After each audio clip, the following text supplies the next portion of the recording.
Welcome to episode 873 of Hard Factor.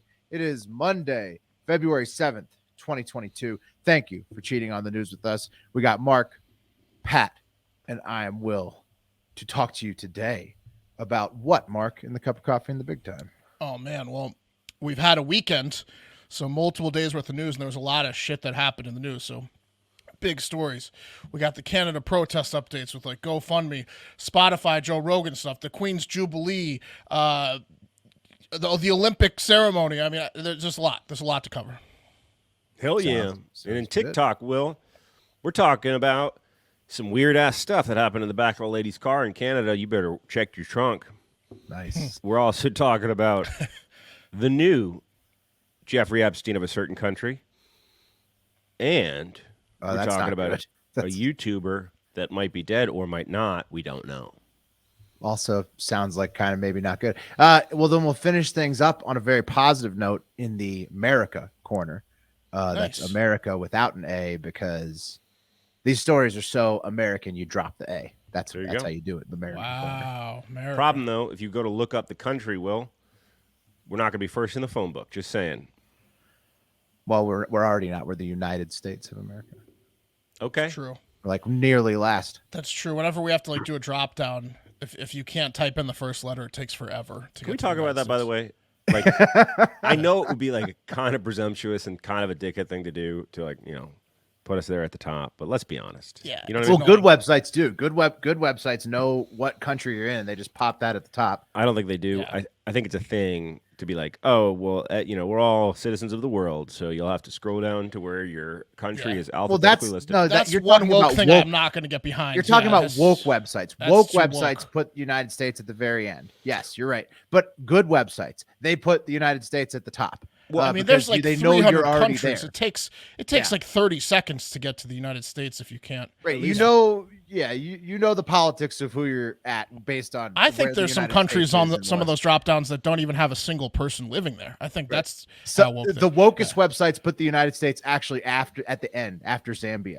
You don't even you come very last. But, Will, it's extra coding. It's extra coding to reposition the United States. I'm just saying, right? Because if you're It copy is. pasting the coding, you take it to the limit. If you either way, either you are nice and you put it at the top at the first, or you take it to the limit, put it at the end. If you're the I'm just wokest. glad we're All not right, in the middle. next trivia this Friday, February 11th, 2022. It's the first time all four hosts are going to be there, and we all have to redeem ourselves from getting crushed by the listeners last trivia. So that's a host has to take it.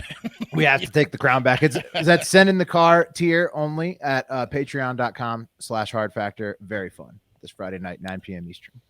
You want to get into the news? Oh yeah. Yeah. Cup of coffee in the big time. And first up, before all those stories, we got to do a fun fact. This one is in 1908, the Olympics were held in London, and the Russian Olympic athletes showed up 12 days late and missed. There's only 6 of them. They missed their competitions because they were using the Julian calendar instead of the Gregorian calendar, and Al Gore had not invented the internet yet, so they just didn't know that they were late. They thought they showed up 2 days early because it's a 14-day difference in the calendars, and they were 12 days late. They had kept a different That's awesome. That's so sick, man. I'm at, dude. That's crazy. Back in when they used to keep different calendars, you don't even think Yeah. about that. That's Well, something dude, you'd never think about. 100 years ago. Pre-internet, Not even that long ago. and pre-phone, really, early Yeah. phone. You were just on a ride, bro. You were just on the universe's ride. That's For probably sure. what got Russia though to join up with everybody else and use the Gregorian, right? Like that's embarrassing. It is. It is. It is 2 weeks late. You're It like- is. And not only that, they were like one of the only countries that didn't have an Olympic committee, which does things like checks the schedule. So they got an Olympic committee right after that as well. Right. They're like, because oh, that's fucked up. because of embarrassment. Yeah, imagine training for 4 years and then. Just Yeah, miss so your event. They were Don't way show. late. Anyways, I thought that was funny. Holidays. We got Ballet Day, E-Day, Harry Potter Book Day. Harry Potter Book Day, or Book Night, I'm sorry, is where a bunch of people get together to discuss books about magical wizards, goblins, dragons, giants, and ghosts, but the writer doesn't believe in transgendered humans. That's a bridge too far for a woman who's made billions of dollars from a fantasy world she created from a dream that she had. Harry Potter and the spell to get rid of transgenders will be released Christmas 2022. What else? What other days are there? It's self-publish. Yes. International Clash Day, National Black HIV/AIDS Awareness Day, National Fettuccine Alfredo Day, delicious. National Football Hangover Day. It's supposed to be after the Super Bowl, but it's not anymore, so whoops. National Periodic Table Day, Rose Day, Send a Card to a Friend Day, and Wave All Your Fingers at Your Neighbor Day. That's a weird one.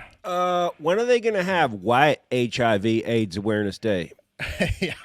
Just saying. They probably have one. Why do they have to have racially I don't know. segregated HIV/AIDS awareness days? Because Yeah. HIV and AIDS disproportionately affects certain groups of people. I understand be why. that more than almost anybody. Right. But yes. I Then don't why are you understand asking the racial question? because it doesn't make any sense to me, the racial segregation of the days. It makes it to me, it's a little weird, personally. Black AIDS and white AIDS. Yeah, they're totally different, right? That's They're why you totally have different. two different days, right? Is that why? No, that is weird. What is Wave All Your Fingers at Your Neighbor Day? Like what is that? This is a little These weird. are going to be in you.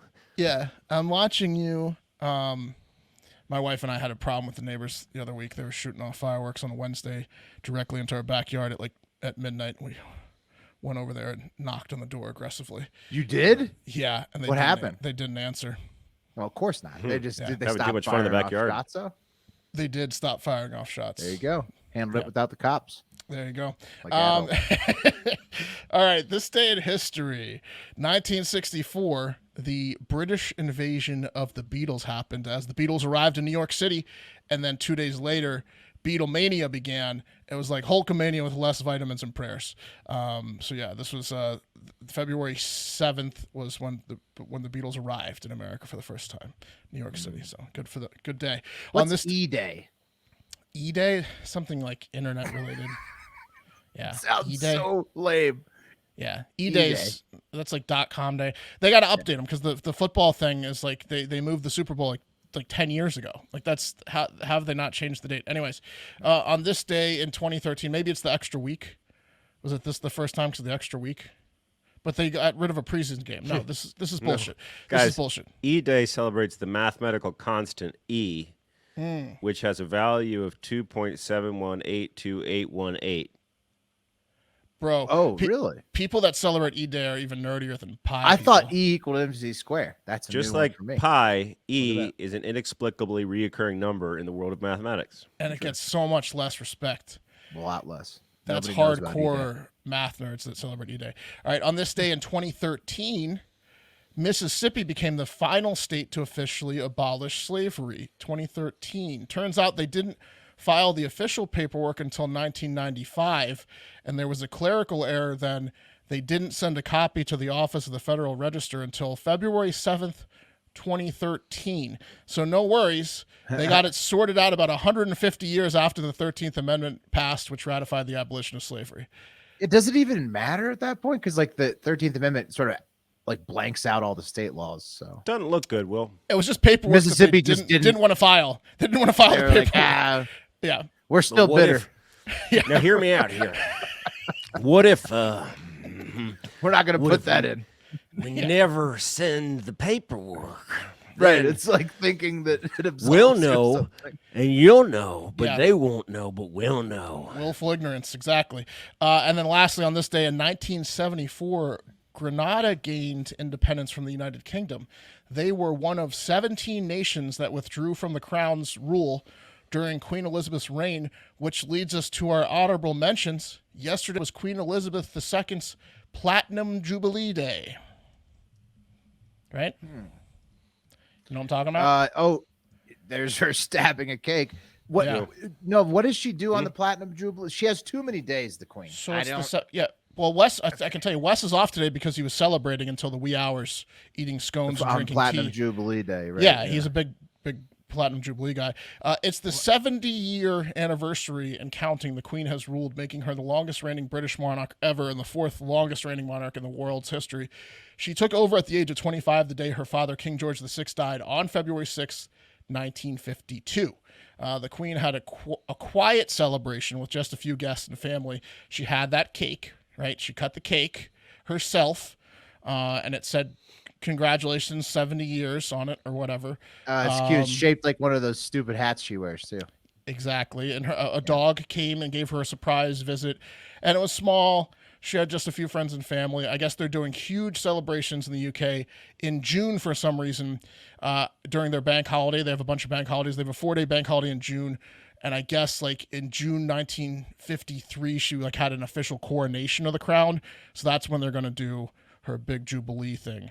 And maybe she'll have a bigger celebration there if she's still alive. She did make a big announcement, though, and that's that Camilla will be named Queen Consort when Charles becomes king. So news to me that Charles is getting a crack at being king.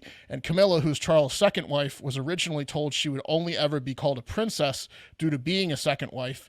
And I guess the queen had a change of heart in her old age, or there's some elder abuse going on over there that we're not privy to because the whole Jubilee was set up by Charles. And all You the talking announcements about came from him. Camilla Parker Bowles? Yeah. She's going to be the queen. Queen consort, or like the first lady type thing. And It's Charles probably is the because king. Charles has been nice to the queen in her old age. Yeah.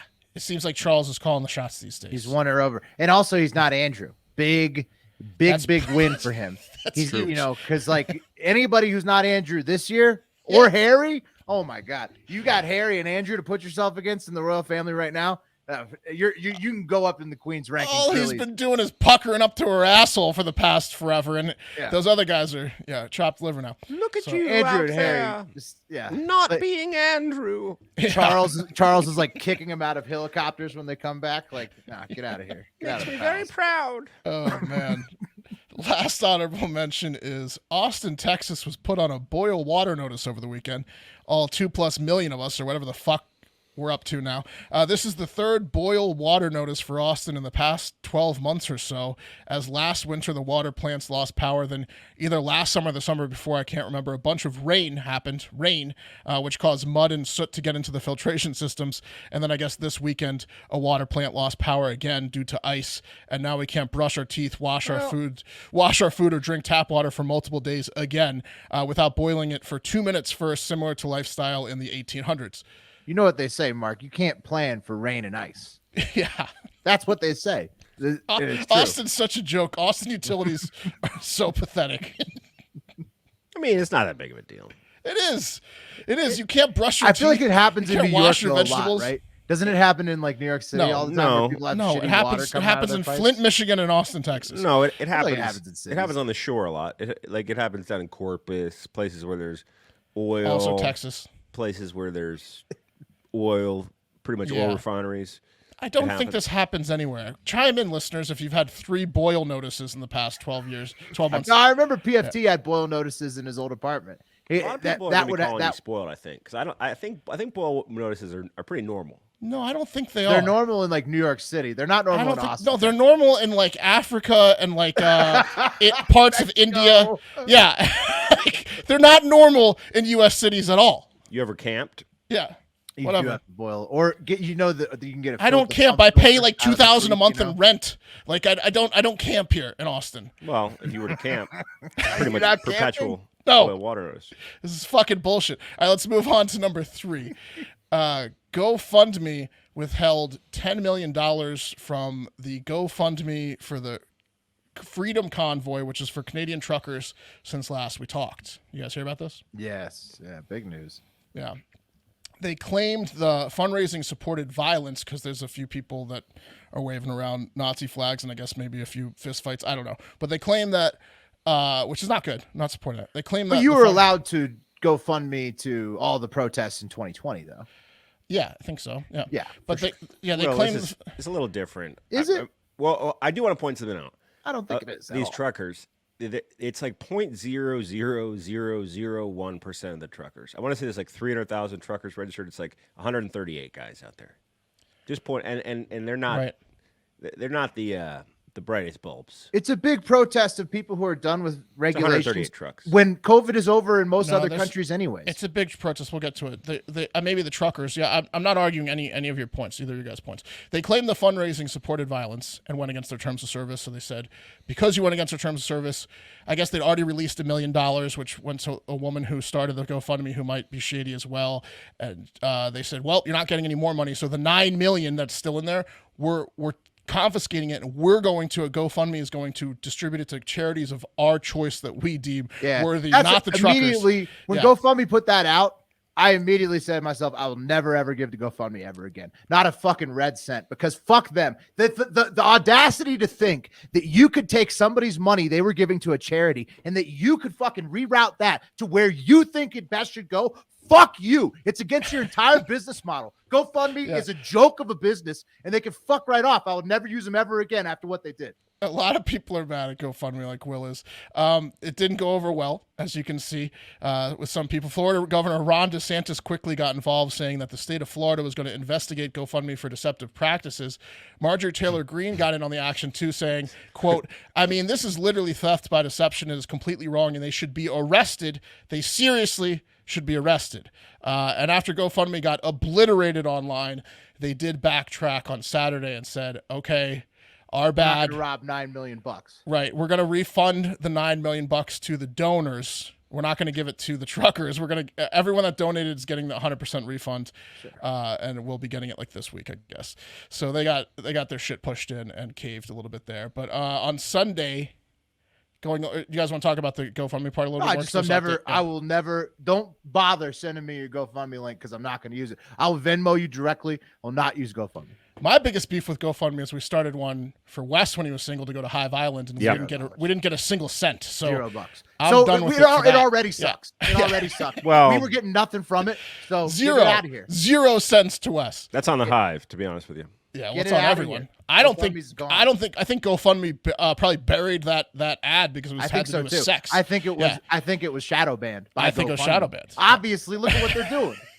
So on Sunday, guys, update to just the protests in general. Ottawa declared a state of emergency as the trucker convoy protest has been ongoing for 9 days and counting and has caused major road blockages. Jim Watson, the mayor of Ottawa, has said that the city is completely out of control with protesters outnumbering the police. So I don't know how many truckers there are, but there's a lot of protesters, Pat, and people pitching tents all over the street. They're just blocking up the streets with trucks. They're blocking up the streets with tents, setting up shop and leaving. Here's a picture of like a lot of them downtown. So it looks like a couple thousand. I think what happened is when Trudeau got COVID, 500 maybe. Yeah, there's a lot of people there, more than the Mounties for sure. But when Trudeau got COVID, I think it's encouraging a lot of these people to just settle in. They're trying to wait him out. So like this whole thing, he tried to wait them out with the COVID thing, went into isolation and then caught COVID. Then he was going to try to wait them out. Now they're trying to wait his ass out. And like what the state of emergency is like, where's our fucking prime minister? That's the state of emergency. Well, the mayor said that they're losing the city. They're losing badly, and he doesn't know what he's going to do sanction-wise, but something needs to be done because they're getting their asses kicked. 113 trucks. Those are the trucks, but then there's like a lot of people. 276 personal vehicles. Yeah, and then people on feet too. That shut down Ottawa, baby. Yeah. Well, I mean, as essentially you can shut down what? That was like 450 intersections. I mean, that's more impressive than a half-inch of ice causing us to boil water again for a week in Austin. It's definitely more impressive than the Texas weather. I mean, I'd say Ottawa has a leg up on Austin right now. Next up, number 2, Spotify's Joe Rogan problem is not getting any better. Not only are a lot of bands withdrawing their music from the app every day still because they're mad at Rogan's COVID and COVID vaccine conversations on his show, but most recently, a video compilation came out of Joe Rogan saying the N-word on older Joe Rogan Experience episodes, and he said it a lot. So you guys heard about this, I'm sure. Oh, yeah, of course. Yeah. Put out there by Midas Touch, the DNC super PAC. Oh, okay, like a Lincoln Project type deal? Yeah, basically. Yeah. So yeah, someone put it together. I guess that like they went there. There was a lot of work done to get the clip put together. Rogan apologized for. I'll just play his apology. He did like a 5-minute apology on his Instagram. I clipped it down to about just under 3 minutes or 3 minutes. Let's take a listen to Rogan's apology. Friends, I'm making this video to talk about the most regretful and shameful thing that I've ever had to talk about publicly. There's a video that's out that's a compilation of me saying the N-word. It's a video that's made of clips taken out of context of me of 12 years of conversations on my podcast, and it's all smushed together, and it looks fucking horrible, even to me. Now, I know that to most people, there's no context where a white person is ever allowed to say that word, never mind publicly on a podcast. And I agree with that now.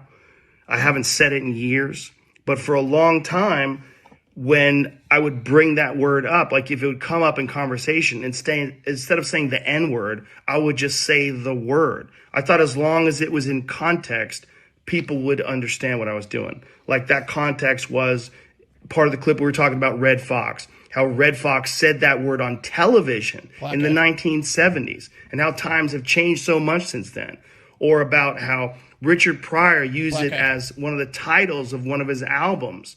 Or I was quoting a Lenny Bruce bit, or I was quoting a Paul Mooney bit, or I was talking about how Quentin Tarantino used it repeatedly in Pulp Fiction. Which we said I was also talking about how there's not another word like it in the entire English language, because it's a word where only one group of people is allowed to use it, and they can use it in so many different ways. Like if a white person says that word, it's racist and toxic, but a black person can use it, and it could be a punchline. It could be a term of endearment. It could be lyrics to a rap song. It could be a positive affirmation. It's a very unusual word. But it's not my word to use. There you go, Joe. I'm well aware of that now, but for years I used it in that manner. I never used it to be racist because I'm not racist, but whenever you're in a situation where you have to say, I'm not racist, you fucked up. And I clearly have fucked up.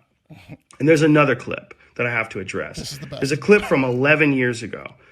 I was telling a story on the podcast about how me and my friend Tommy and his girlfriend, we got really high. We were in Philadelphia, and we went to go see Planet of the Apes. And we didn't know where we were going. We just got dropped off by a cab, and we got dropped off in this all-black neighborhood. And I was trying to make the story entertaining, and I said, we got out, and it was like we were in Africa. It's like we were in Planet of the Apes. I did not, nor would I ever say that black people are apes, but it sure fucking sounded like that. That was the joke. And I immediately afterwards said, that's a racist thing to say. Planet of the Apes wasn't even in Africa. I was just saying there's a lot of black people there. For sure. Yeah, that's a joke in poor taste, sort of like Jeffrey Ross. Ross. He's a comedian. He's a stand-up comedian. Why is he that was what was so funny to me, is that Planet of the Apes thing. That he could probably do 1,000 apologies like that. He's a stand-up comedian. The N-word thing is different than that random apology he just came up with for the Planet of the Apes thing. I thought that was funny. That's kind of like Jeffrey Ross's Shaq joke, right? Yeah. Did you walk here? Did your knuckles look ashy? Don't try to peel the microphone. Yeah. Right. That's I mean, that's why I played that last part, because it was just funny to me. That it was like a joke he made that is obviously like it's a racist joke for sure. Yeah, but it was 11 years ago, and it has nothing to do in terms. It's not even the same level in terms of him using the N words like 50 times up, like all the way up until like 2016. He was using the N word. Yeah. It's like I think most of it was in context of quoting something. He used to use it in his act, though. Like I can't find the videos, because if you look on YouTube for Joe Rogan N-word, it's everyone and their mother responding and commenting on it in the way we are right now. Right, but he used to use it in his act. I'm positive. I think I brought it up to you guys like 6 months ago. Well, that's not good. I wish I could find the video. Listen, I've listened to the show a lot. And what I would say about Rogan is this: I've heard him use the N-word on his show plenty of times in like context of like, imagine somebody says this word, or here's what they said. And that's usually how he's saying it. Now he does go there and say the whole word, just like a lot of white guys would not feel comfortable doing, like the hosts on this show. Like you shouldn't do. And look, I know that. But also I've probably been exposed to more, sort of black voices from his show than many other podcasts I listen to in his guests. So I'm not calling him racist. I'm saying what he did was stupid. You can't do that. Like he made a big mistake. Now I know that there's tape out there, like pretty much all of the young Turks the same thing. They drop hard Joe ends. Biden said that word on the Senate floor in 1985. Yeah, and also like Will Ferrell and SNL in some sketches, Paula Dean to her staff.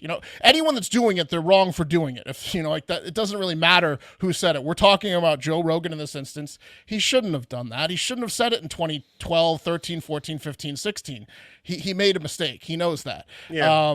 The dude's not a racist. He just I don't think he is. No. Needed a look. You make it if it makes black people uncomfortable, which it does some, then just avoid it, dude. You shouldn't say it. I know it feels silly saying the N-word sometimes, right? Especially when you're a comedian, you're like a purveyor of... It's a lot more silly to say the whole word. I agree. But I understand like a comedian's perspective where it's like, well, I want to be risque. No word is off limits for me. But if it makes other people feel uncomfortable, you just got to respect that, I guess. What doesn't make sense to me about this one is that, like, if you can get over the hard F, which is a word that a lot of comedians our age or people who are on, who do like color commentary, probably grew up using a lot because it was just very, very common, right? So if you can get that out of your lexicon, I don't understand how you could possibly have a problem with the N-word, because that one everybody knew long before. The timing of when it was inappropriate is so much earlier. It needs to go away. I agree. Right? Yeah. So it would be bad. It's bad for people that said it in the 70s. It's bad for it's never been good. Like you said, like it doesn't really matter when it was said. Certainly, it needs to go away. The real question is what the hell, like for, especially for non-black people, the real question is what the hell does Spotify do now, though? Because they have a fairly serious problem here with Rogan. People are outraged, and the 29-second video of hard N after hard N is pretty jarring. I don't think it's just going to go away. So they already have removed another 70 Joe Rogan podcasts permanently from Spotify over the weekend. Artists are still leaving the platform every day that Rogan's still on. There's a whole list. I don't even want to go through them. No one like huge, but there's like several Grammy winners every day. Now the conservatives are coming to Joe Rogan's defense, saying boycott and cancel Spotify for removing those 70 episodes, for not having Joe Rogan's back. So Spotify's the most fucked out of anyone in this situation, because they're losing content and when subscribers, I saw comedians are threatening no matter what they podcasts. do. Yeah. Well, that's what I'm saying. Like both sides are like, they haven't really done anything, and they're still getting screwed from both sides. They haven't even made like a statement like they did remove the 70 episodes. I will say that was something they did, but like they haven't said they're like firing Rogan or anything like that. And they're still losing content from both sides of the aisle, music, and they're getting screwed. Like they can't do anything after about their it. Numbers were already worse for the last quarter than they were supposed to be. It sucks for Spotify. They're between a rock and a hard place. Very and bad. like, look, if they end up firing Joe Rogan, it's not really going to hurt him that much. They're probably going to have to pay out a lot of his contracts. No, he'll make more money, and then he's going to go somewhere else and make money. So like, it doesn't really. The only person really screwed here is Spotify, from where I'm looking at it from, which is interesting. But yeah. Yeah, I mean, what are they going to do? Deplatform him? You can't put YouTube videos up? No, I mean, YouTube's going to take the millions and millions of ad dollars every day. Of course they will. I mean, to me personally, yeah, exactly. To me personally, cancel culture is stupid. There are no winners in it. Rogan's a dumbass and kind of a jerk. I wish he never moved to Austin. And Spotify's getting fucked from the whole deal. That's what I see from it. But hey, if you want to promote a news show to fill any gaps in programming, Spotify, we know a pod. And as Laura Lynn said on Twitter, she said, "Who needs Joe Rogan when I have the at Hard Factor News boys? I get the full Rogan experience." Here's a colon. Here's the experience. Listening to dudes chat. Check. Funny. Check. Not the mainstream news. Check. Oh, and 800 plus episodes without dropping the N-word. Boom. Boom. And check. Have we verified that? Yes, that's right. Check. We're actually approaching 900 shows now without the use of the N-word from a single host. Somebody I'm pretty sure I would have remembered if somebody had dropped one. I think we might make it to 1,000, knock on wood, but we'll see. All right, but let's move on. We've said we're running a little late here, so let's move on to the number one story of the day. Cream of the crop! All right, the Olympics in Beijing began, and the opening ceremonies were interesting. They were interesting for me, at least, as I sat down to watch the replay Friday night, since we're half a month behind China, and I decided to have a few pops and take some weed edibles before the big show, which is probably why this is the cream of the crop today. Had I been stone sober, this might not have even been a mention, but the wheel gave you me, and I did take the edibles, so here we are. Right. Did you guys watch the opening ceremonies or hear anything about them? No, I'm like the other 600 and some odd million Americans that did not tune in. All I heard is that a Uyghur skier lit the torch. Yeah, and then she's since disappeared, I believe. Lowest rated opening. In all seriousness. Yeah. Really? Yeah, lowest rated opening ceremony of all time, and I've seen them. You got to stop with that because everything is the lowest rating everything of all time. That's just the way the media is going. No. Literally, it's like half of 2018. It's really bad. Oh, man. I don't think it was weird. I mean, here's a clip. Here's a clip from just before the opening ceremony started, and right when my edibles were kicking in, where NBC brought in 2 experts on China to talk about the political part of the Olympics and Beijing, right before an amazing LED light show. This is Andy Brown, current editorial director of Bloomberg News and former Wall Street Journal China correspondent. And I apologize for the audio quality, Pat. Here we go. China wants to send a message about itself in this opening ceremony. But what should people keep in mind, Andy?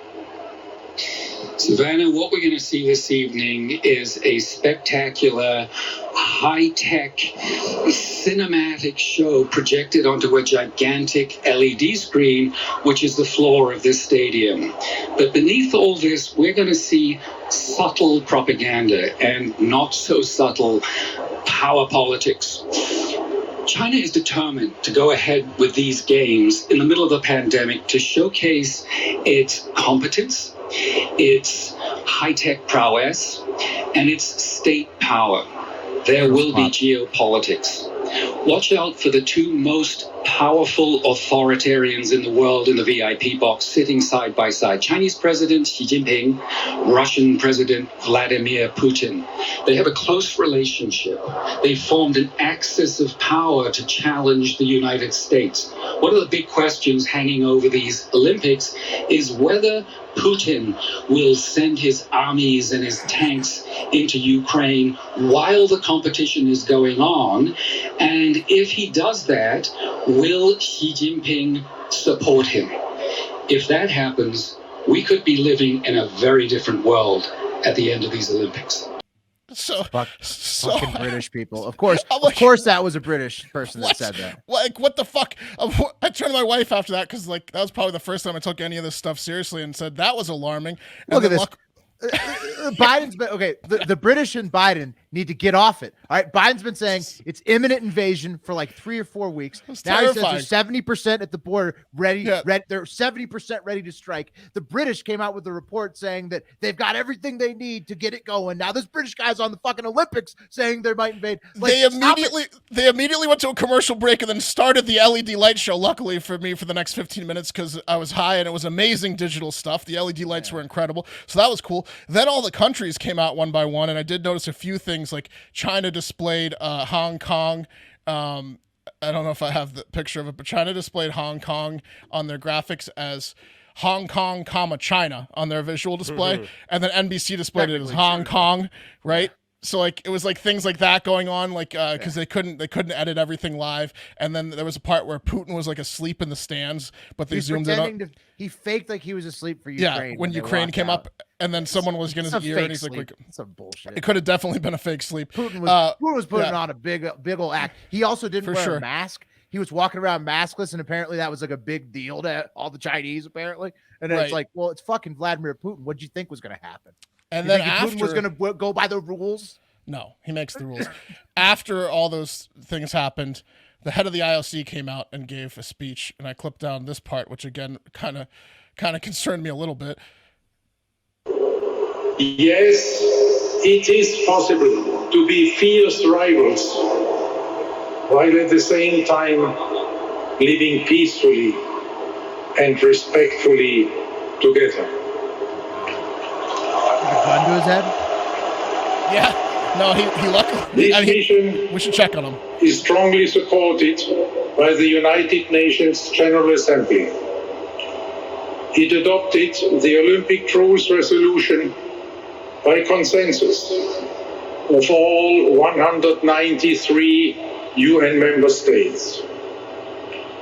The resolution explicitly mentions you, the athletes, the Olympic athletes, welcoming how you promote peace and human understanding through the Olympic ideal.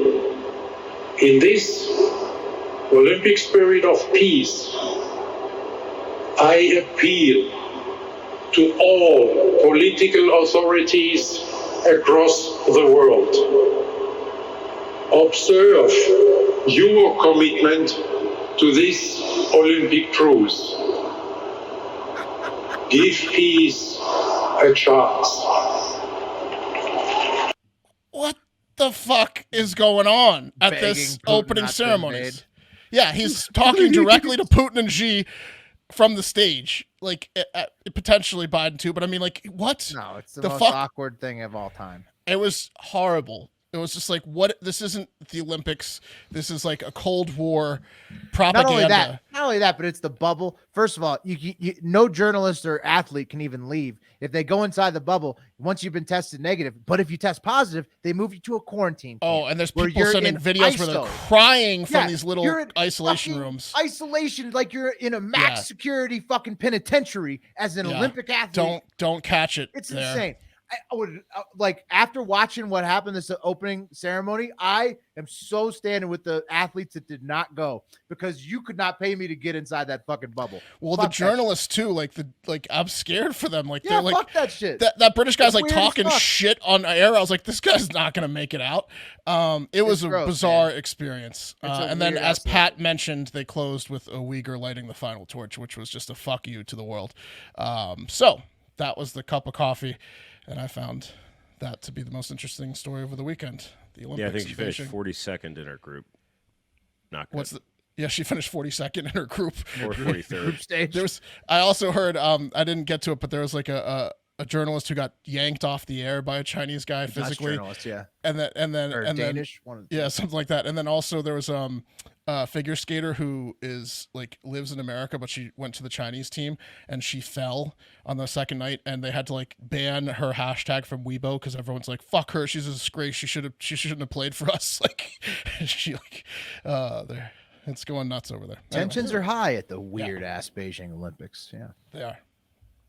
Let's go international. We'll stay international, I guess. It's time for the TikTok International Moment. All right, y'all. So last Saturday, Bethany Coker of Nanamo, it's Nanamo, British Columbia. She went out wheeling with her buddies. She's Canadian. And they had a blast. They got home late, around like 2 a.m. And, Bethany, she doesn't normally lock her car doors because they freeze over. Again, British Columbia. They freeze over real bad, specifically, as she said. So when she went to go get in her car the next day, she was like, oh, dang it, because it looked like someone had, I don't know, gotten into her vehicle. Her seats were muddy, like seriously muddy. okay. And she has one of those WRXs, the Subarus with the cloth seats. Oh no. Yeah, she's like a mechanic of some sort of aftermarket mechanic. So she's got that cool car. So, and look, that dirt is ground in the cloth seats, covered in mud. So Bethany took her car to her friend's work to get it detailed. Again, she's in the mechanic zone. Her friend has a detailing shop or something like that. Then she went to the grocery store. Then she filled up her car with gas. She stopped to get some sushi, and she went back home, went to bed. Then the next morning, she gets up to go to work, works all day, gets home, hooks up the dehumidifier and heater to dry out the seats. I guess they weren't totally dried from the detailing the day before. Yeah, that will really set in the mildew. You don't want that smell. You got to dry it out. You got to dry it out. The mildew, yeah. Got to -10 that evening. Jeez, real cold in BC. Next morning, same routine. So this is like, Saturday, Sunday, Monday. This is like Tuesday. Same routine, off to work. At the end of the day, she walks out to her car. And as she's approaching her vehicle, it's like 4:45 p.m. Canadian time. She notices that the windows are all fogged up. And she's like, that's weird. And she gets in the car, and she hears a voice. And then this happens. Why are you in my trunk, and are you naked? Yeah. What? It's a rite of passage. To be... how did you get in there? I'm the son of the Pope. Oh, no. What Get the out of the car. fuck? Can I put my pants on? Crazy. We'd appreciate that. Yeah, we really appreciate that. I tell you, in my whole career, I've never come across anything like that. Okay, so... wow. Yeah, that was Bethany. She at first thought her buddies were playing tricks on her, but she had her camera out because someone was in her car, I guess. So she's like, all right, let me bust my camera out. She thought a buddy was playing a trick on her. and she looks to her back seat, and in the back seat, I guess, like the center armrest was down. Some cars you can access the back trunk through that little area. There was some daylight on either side of it, and she could see that there was a man in the car, and that's when she said, "Why are you in my vehicle? Why are you naked?" Again, she thinks it's her buddy fucking with her, and then when he says, "I'm the son of the Pope," she knew that something was very wrong. That's scary. Like when he says that, it's like you got to get out. You got to get distance between you and the son of the Pope. Right. Yeah. Yes. Quickly. Yeah, you don't want to find out what his full name is after that. So that man was the man that made her seats dirty after the Saturday Night Muddin. What? So how did they not find him when they detailed the car? They didn't go in the trunk. Never opened the trunk at all. He was in the car Saturday night, Sunday night, or maybe they went on Sunday. One Monday, star. Tuesday, Wednesday. I would say that's not a good detail. Yeah. Yeah, 1-star review. Well, it was a bud. She wasn't paying for it. Oh, okay. True. They only dealt with the part of the car that was all nasty, which is the passenger seat. Well, it turns out the trunk was nasty too. Guaranteed it was nasty in there. Yeah, also thank God she put the heater in that night. It got to -10 because this guy was naked in the back of her trunk. Would have died. This is exactly what happened. This is the other part of the video when she realized that this was not a buddy of hers.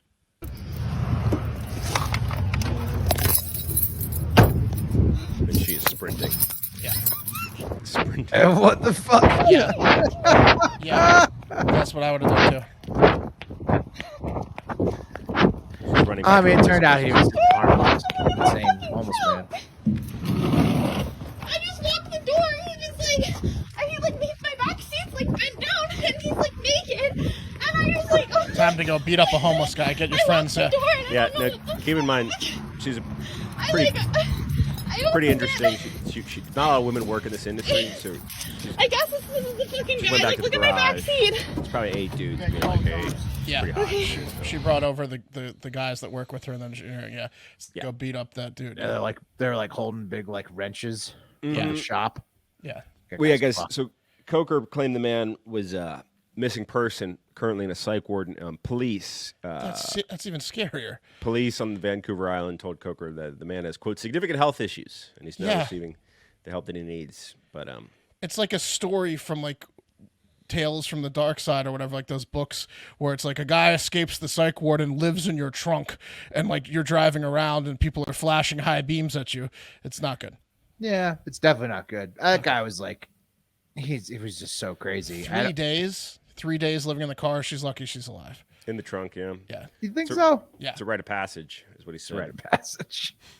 Yeah, he was going to wear her skin if she was, day 5. Yeah. He was definitely kind of like, Maybe. hi, oh, you found me. Now we can hang out. It kind of had that tone, Yeah. Oh, you're the son of the Pope. I'm the son of Georgina and Steve.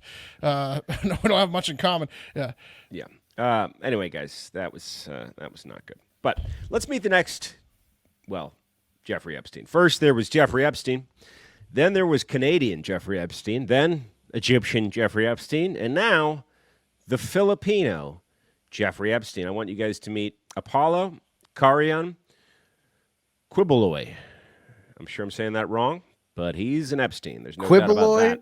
Quilly boy. Whenever I see his last name, I always think it says Quilly boy. Yeah, Quiboloy. It's Quiboloy. He's a piece of shit. He doesn't deserve a correct pronunciation. Damn it. Well, I always thought it was Quilly boy. Yeah. Quilly boy. Apollo Quilly boy. That's what we're calling him. It's easier to say. He's a self-proclaimed, quote, owner of the universe, guys. And he's also a, quote, appointed son of God. He's another son of Pope guy. Yeah, big time. He's an influential evangelist, and he's followed by millions of Filipinos. Some of them, politicians, they come to him and they seek his blessing and his endorsement. And if you hear the word politicians and Philippines in the same sentence, there better be only one goddamn name at the end of that sentence. And where everyone's getting macheted. And I'm, of course, talking about Rodrigo Duterte, who absolutely uses Quilly Boy as his, quote, spiritual guidance leader.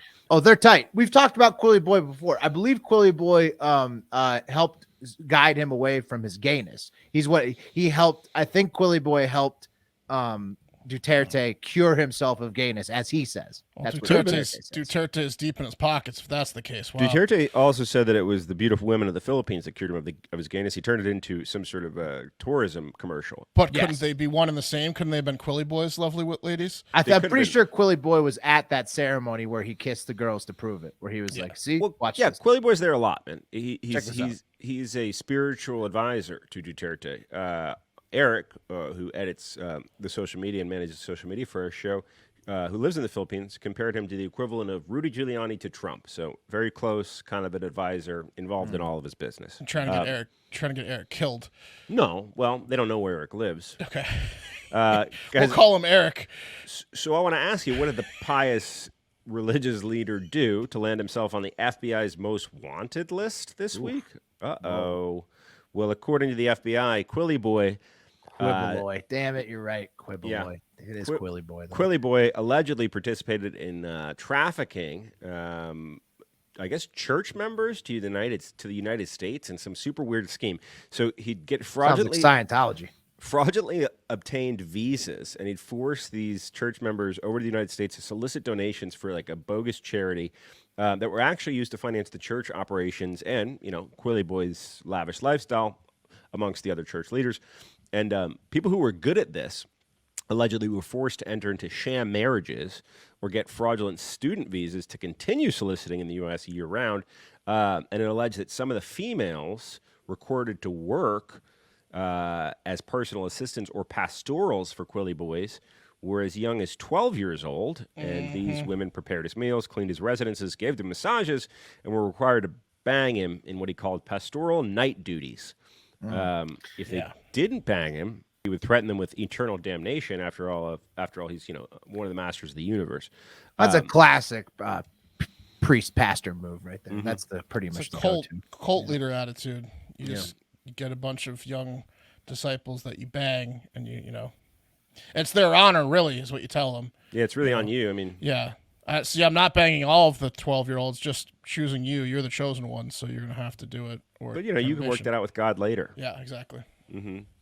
Guys, Quiboloy hates being hated on, and recently he warned the world that they will suffer a fate, quote, much worse than the Omicron virus if he is continuously, quote, hurt and persecuted, calling his indictment by U.S. authorities the, quote, biggest assault and fire of persecution that maligned his reputation. Various variants of the COVID-19 is only an introduction. If you keep hurting, persecuting, and harming the appointed son in the kingdom, you will see much worse than the Omicron virus, he told us. Don't want that. Quiboloy and Kevin Durant actually had similar weekends. Kevin Durant called himself a god of basketball to Stephen A. Smith. Well, he is a basketball god. Well, I mean, but it's a little weird to call yourself that. Quiboloy's using the same thing. He's like, I will smite you. Can you disprove Quiboloy, Will? I would imagine the FBI is going to be just fine. Well, Quiboloy wants him. There's two Americans named in that indictment. I couldn't find the indictment, but I'm going to find out who they are. Guys, this Quiboloy continued. I'm sorry, because he hates being hated on. Quote, you might see in the future people walking, their flesh rotting away, but they're still alive. Flesh-eating bacterias that are immune to any vaccine will come and destroy the inhabitants of Earth if people keep being mean to him. Oh, so he's what sticking. A loser. He's sticking with the virus thing. It's just going to be flesh-eating. Also, who talks like that? That's a grown man. Get out, Quiboloy. Get out of here, Quiboloy. You're a loser. Quiboloy. Yeah. All right, guys. Moving to Uruguay or Argentina. Argentina, technically, a Uruguayan YouTube influencer. Fun word to say, by the way. Uruguayan YouTube influencer with more than 9 million subscribers on the tube and 9 million on IG. It's a lot of millions.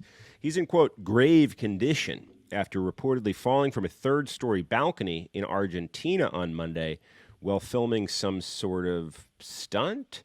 Bummer, right? But maybe not. Ooh. You see, Yao Cabrera is perhaps best known for faking his own death back in December 2020. Cabrera and his friends created a hoax video where two gunmen on motorcycles rolled up and just murdered him as he was in his car. But it wasn't real. Hilarious. But it got a ton of views. Yeah. It was very viral. I mean, the more violent you can get it, the more viral it's going to get. But, it's a fool me once scenario. I guess. This 24-year-old was filming a video on the balcony of his house in Villa Carlos Paz, which is a popular party city outside of Cordoba.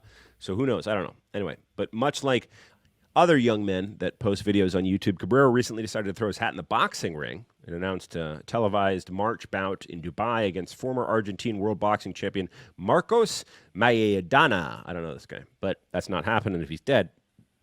So we'll see. 2016, guys, this cat was arrested after he walked into a bicycle shop in Buenos Aires and rode out without paying, to make a hilarious video. When he was 15? Yeah, he was younger. If you said he's 21 now, I did the math. He's 24 now. Oh, 20. Okay, so when he was 18. Yeah. And then a few years later, one of Mexico's most well-known influencers, Kayeli, she published a video alleging that someone tried to spike her drink at a party in Argentina. 2018 turned out to be him. Damn. He also got arrested for throwing parties and violating the lockdown. That was also a prank. This is also a prank. So he might for just views. Be faking his own death to get out of trouble. Yeah. No, he claimed that she was just coming at him for views. I don't know. He got arrested for throwing parties during COVID, too. Probably after he saw Logan or Jake Paul, whichever one of those assaulters did it. Anyway, I'll keep you updated. He could be dead. He could not. Who knows? He knows. He does. Yeah. Well, he either does or does. Do you know after you're dead, or are you just dead? I think you do. I think for a few seconds, like depending on what the injury is, like the brain goes on for a few minutes. He knows or knew. He knew what's going on. Yeah. All right, fellas, let's close it out with the Merica Corner. Merica, talking some American stories. Thanks to Big Ounce, intern Patricia, and Tim A. We've got some badass American stories to talk about today to close out this episode. And first up is 45-year-old Pennsylvania man Simeon Levitt. Here's his Twitter profile pic. It's a selfie where he's got his chin completely pointed at the camera. Looks like a fan of 90s grunge rock. Oh, yeah. Nirvana like fan. At a hospital. Yeah. Pearl Jam, Nirvana. You guys, Alice in Chains fan, that's for sure. Yes. Well, Simeon, he's been arrested for trying to stuff a bobcat named Blanche in his truck. There's Blanche. Beautiful bobcat. Like from Golden Girls. Yes. Yeah. She's an elderly bobcat. I think that's part of the that's joke. Cute. He tried to stuff it in his trunk when he stole her from Pocono Snake and Animal Farm in Monroe County, Pennsylvania. Man, you know that Blanche, whoever named Blanche, doesn't know shit about big cats. It was like, look at that cougar. I'm going to call her Blanche. Like Blanche from Golden Girls. And they're like, it's a bobcat. And he's like, that's Blanche stays. She's a cougar. Mm-hmm. Oh, right. Yeah. No, yeah. It's a tiny bobcat. Also, Pennsylvania man really competing with Florida man so far this year. They had lab monkeys, golden corral, groundhogs, now bobcat. So he stole it from an animal shelter and then tried to stuff it in his trunk. So he clearly had visited this place before, took a liking to Blanche, and then decided to go back. Oh, Simeon, and he's a moron too. Yeah. The man broke into the farm, which is closed to the public this time of year, through the side door, but he walked straight past the front door with the ring camera. So it's there's Simeon about to commit the crime. I'll tell you what, man, his gait is way too trepidatious for a man that's about to steal a big cat. I mean, like, put that up one more time. Look, that his body language is saying, I don't know about this, Simeon. He's giving me the vibes. Who's the guy in films? Madsen? Is it like Michael Madsen or Madsen. the long haired guy that's like the creep from the first movie he did? He's the torturer, right? Yeah, the torturer, the guy who cuts the ear off. Reservoir Dogs. Yes, they got torturer from Reservoir Dogs. He looks like that guy. Yeah, he does look like an old fat Manson kind of. Madsen, sorry. He also kind of looks like $20 Chef. If $20 Chef really fell on hard times. True. So he broke into the farm, which is closed to the public this time of year, through a side door.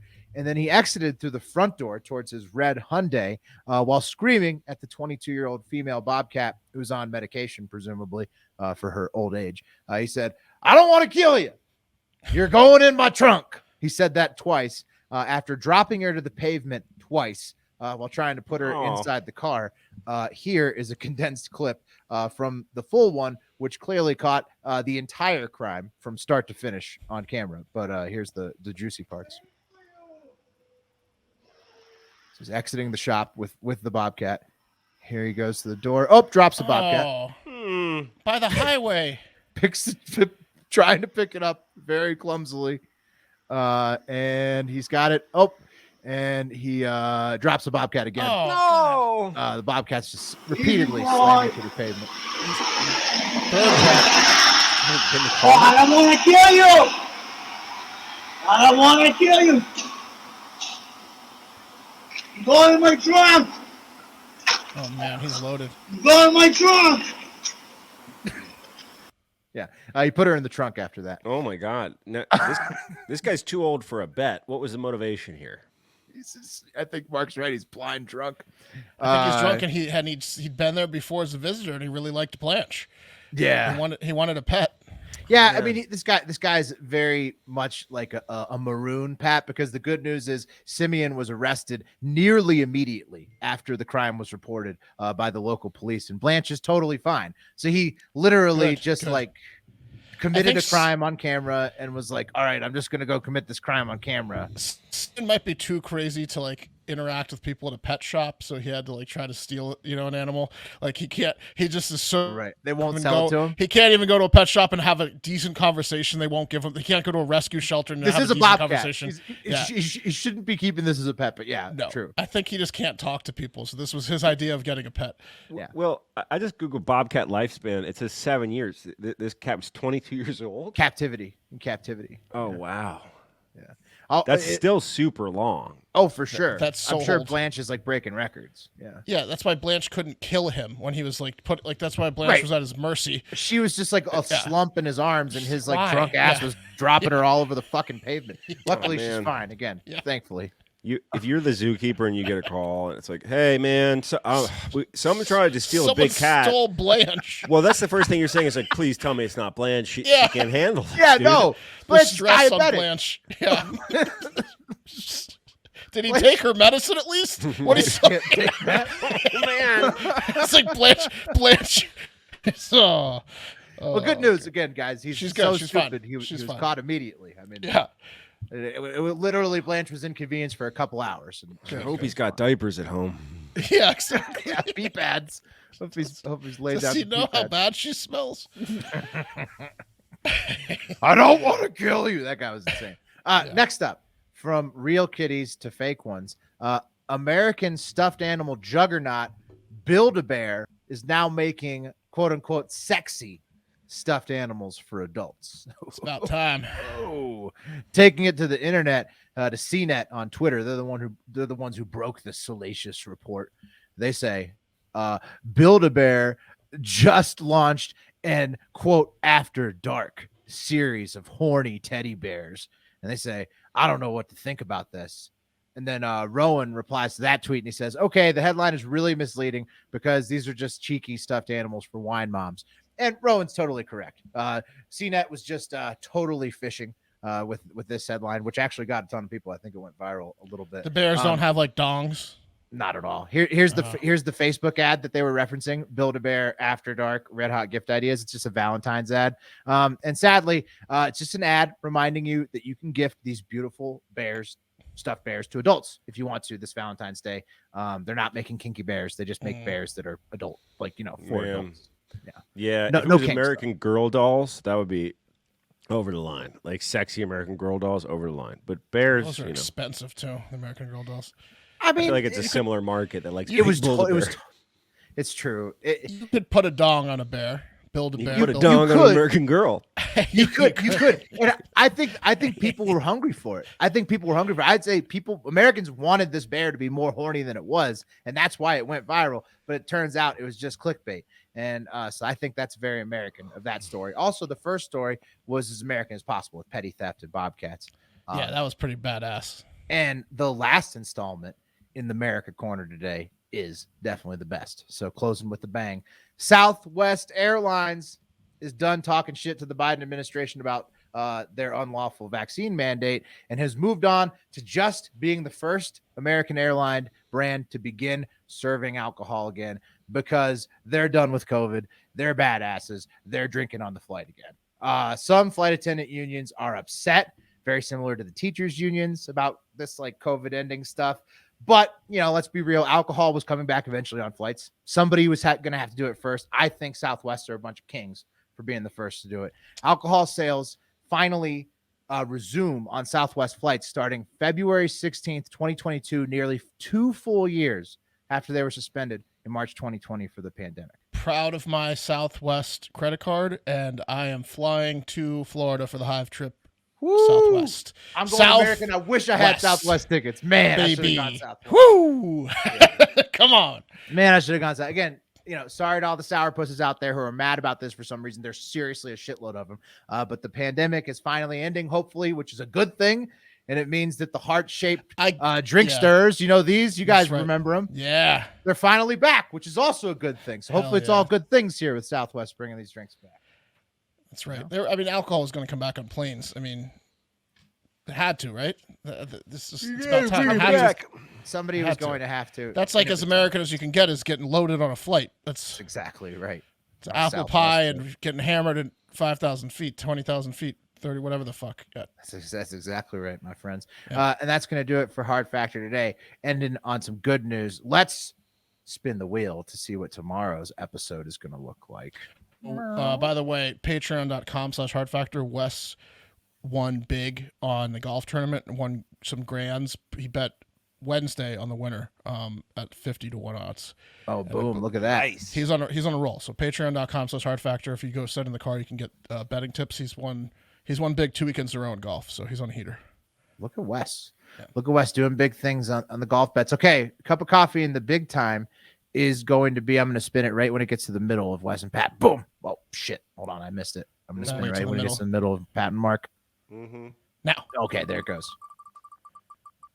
Spinning. It's spinning. It looks like it's going to end on Wes. Cup Wes. of coffee. He deserves that for missing his triumphant return.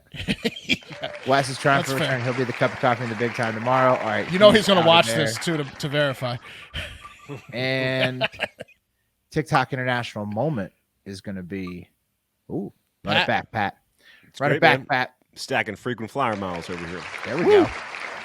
Getting that passport stamp. They don't stamp passports anymore, do they? Yeah, they do. Do they? No, I heard they weren't. The last couple times I've traveled internationally, they didn't stamp it, and I heard they weren't. It bothers me because it's cool to collect the stamps. They don't do it anymore. You might as well just have the passport card at this point. Yeah. Right. Yeah, that's going to do it for Hard Factor. Most importantly, everybody, remember, most importantly, there's also the trivia this Friday. Yes.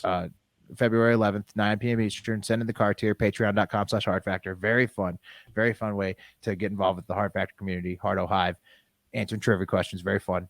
Join us Friday night. But most importantly, have a great fucking day.